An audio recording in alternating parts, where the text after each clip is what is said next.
Someone asked me, how is the experience in Ethiopia? And I told them, I'm having the time of my life. That's it. Men hugging.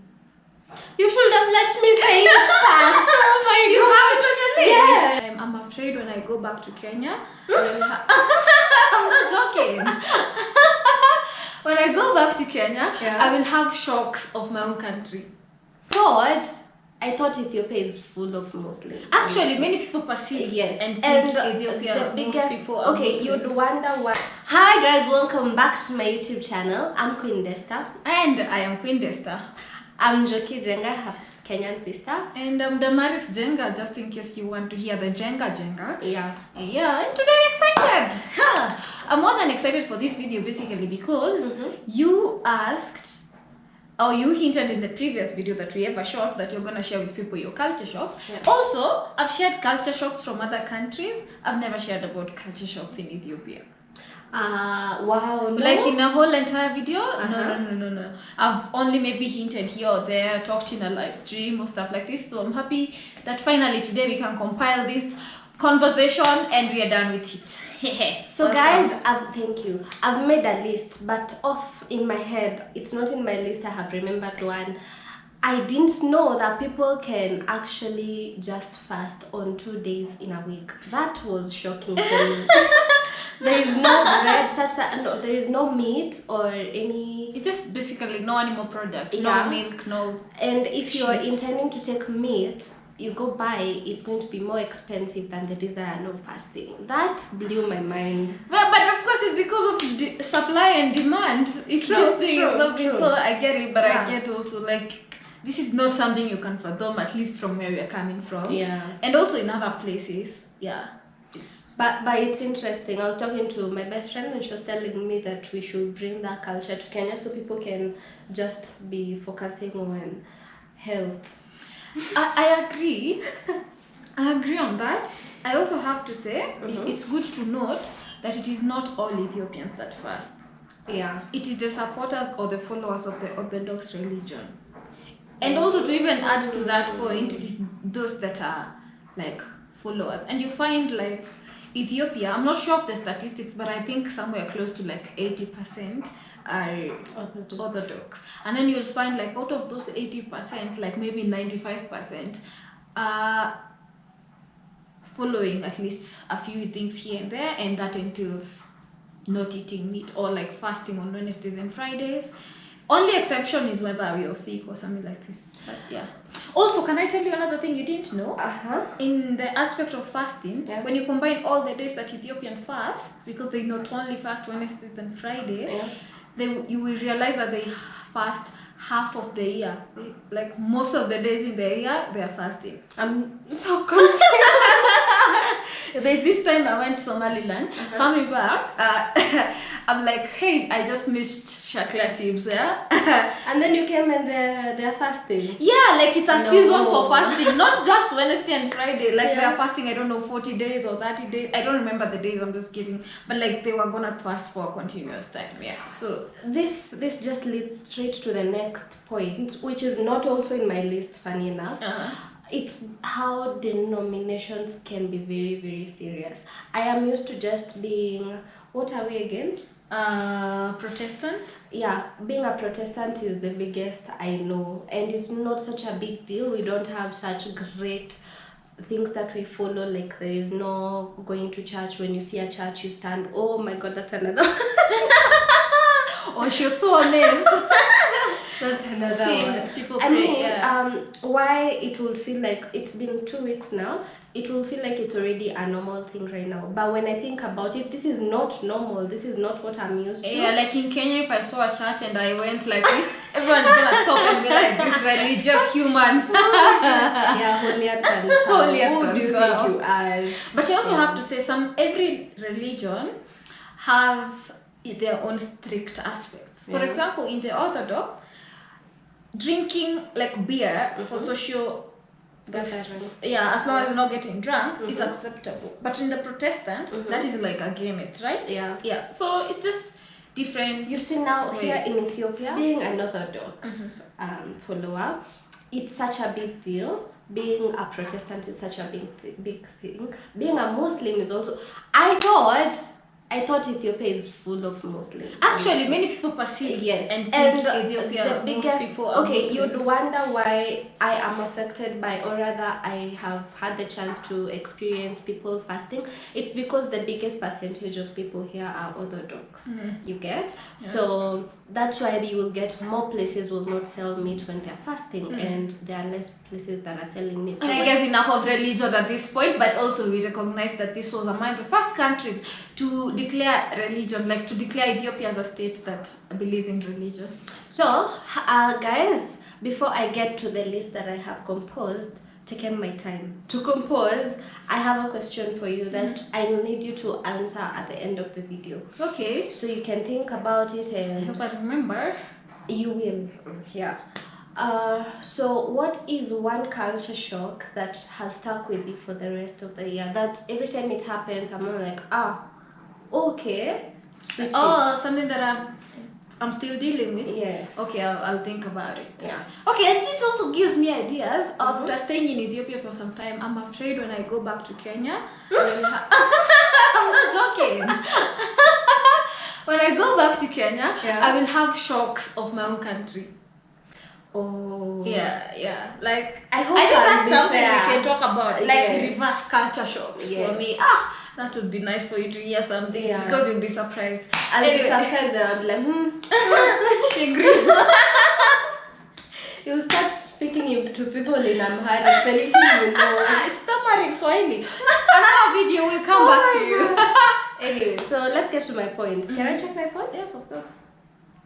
So number one, I haven't even experienced it 100% from what you're telling me, but when you go to a place that everywhere sells coffee, everywhere a bank will have coffee there, everywhere sells coffee, and wherever they're selling coffee, you'll find on the ground there is grass. So I asked Damaris, I asked Desta, as you know her, why is there grass? Every morning when you decide I'm going to sell coffee today. Okay, this is gonna sound... Not just coffee, even in shops that sells clothes, even in shops that... You didn't see, it's a task to throw grass on the ground. Not to go buy the grass? Oh, don't even get me started on that. To put the grass on the ground, and then in the evening, okay, I'm not lazy. Don't get me wrong. That's... Okay, from my point of view, or rather from me being Kenyan, I feel like that's unnecessary, but it's how life is here. That was surprising for me. Yeah, but tell them what it means. Do I know? Oh, you are still shocked that you never knew what it means. I agree with you that I have not experienced it 100%. I'm yet to experience the entire coffee culture. So let me finally explain to you what the grasses mean, okay? It means welcome. Like, this place it's a sign of welcome. We are open, we are excited to host you. So we are set, it's like they've laid the red carpet. You can look at it in such a way. But let me tell you, she's never had enough. She never gets used to it. She's not like the grass. And you should have seen her face when we went to a restaurant and it was night or like late in the evening, and now they are sweeping. So and then in the morning you go get fresh grass and then do the same thing. Yeah, it's Ethiopia. What if no one comes to the hotel? You wasted that grass. What if you, like for instance, when we went to the museum, and that lady, okay, I believe it was not one month's job to set up the whole place, but if that lady, the people who helped her decided, oh, I'm gone, oh my god, it will be too much work for her to shut down the shop. For them, it feels more welcoming when the grass is on the ground, okay? Yeah, now that we're speaking about welcoming, the other thing, it's also not on my list, and that's what I'm telling you. You get used to things until you realize, oh, I'm not used to this. Gurusha. Oh, Gurusha. To me, if you'd ask me, I'd say that's welcoming a person, but it has a meaning. The meaning is, we love you, I love you.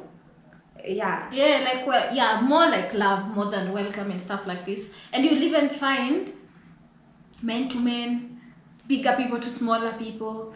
Guys, now I've gotten a perfect example. Wait. Let me tell you my culture shock that I'm still not over it. I have several. Don't worry, I have several. Men hugging. You should have let me say it first. Oh my You god. have it on your list. Yes. I am not over seeing men hug, like showing each other affection and love like this. Even telling each other they love each other, or even telling a man konjo like beautiful. You know, it's wrong.